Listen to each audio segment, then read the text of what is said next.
Bonjour à tous, c'est Nicolas, je suis ravi de vous retrouver pour cette nouvelle vidéo. Si comme moi vous adorez la confiture et les oranges, alors cette vidéo est faite pour vous. Pour réaliser cette confiture, vous pourrez travailler avec des oranges traditionnelles, mais vous pourrez également faire une confiture d'oranges sanguines, c'est particulièrement délicieux. Par contre, petite différence, si vous utilisez des oranges sanguines, elles sont beaucoup plus acides, il faudra alors ajouter 50% de sucre en plus. Voilà, avant de commencer la recette, si vous ne connaissez pas encore la chaîne, n'hésitez pas, abonnez-vous et activez la petite cloche de notification. Si vous êtes prêts pour cette confiture d'orange, c'est parti!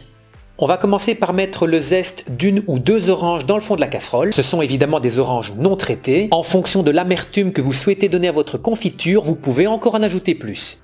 On va maintenant peler les oranges à vif. Il nous faut 1 kg de chair.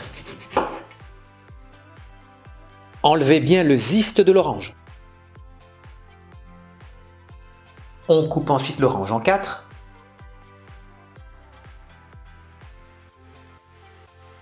Retirez bien le filet blanc au milieu de l'orange, mais laissez les pépins, ils apporteront également de la pectine. On verse toute la pulpe d'orange dans la casserole. Pour 1 kg de fruits, vous pouvez ajouter entre 500 g et 1 kg de sucre semoule. Ça dépend de vos préférences. Moi, je ne suis pas fan des confitures qui sont ultra sucrées, donc je vais me contenter de mettre 750 g de sucre. Mélangez bien pour que le sucre recouvre tous les fruits.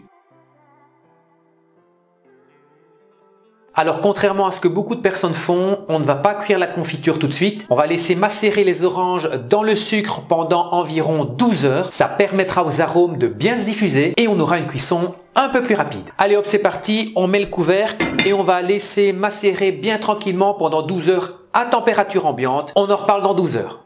Voilà, après 12 heures de repos à température ambiante, les fruits ont bien macéré, ils ont bien dégorgé. L'avantage de cette méthode, c'est que ça précuit légèrement les fruits avant la cuisson. On pourra alors réduire le temps de cuisson. On va cuire 10 à 15 minutes à gros bouillon. Plus la cuisson est rapide, plus l'eau s'évapore donc rapidement et ainsi vous conservez un maximum d'arômes dans votre confiture. Pour vérifier la cuisson, on utilise le test habituel, le test de l'assiette froide. On dépose quelques gouttes sur l'assiette froide, la confiture doit figer très rapidement, c'est le signe qu'elle est cuite. On va directement verser la confiture dans les pots et on va bien remplir à ras-bord, c'est très important. En remplissant à ras-bord, vous pourrez ainsi conserver votre confiture très longtemps sans problème au placard.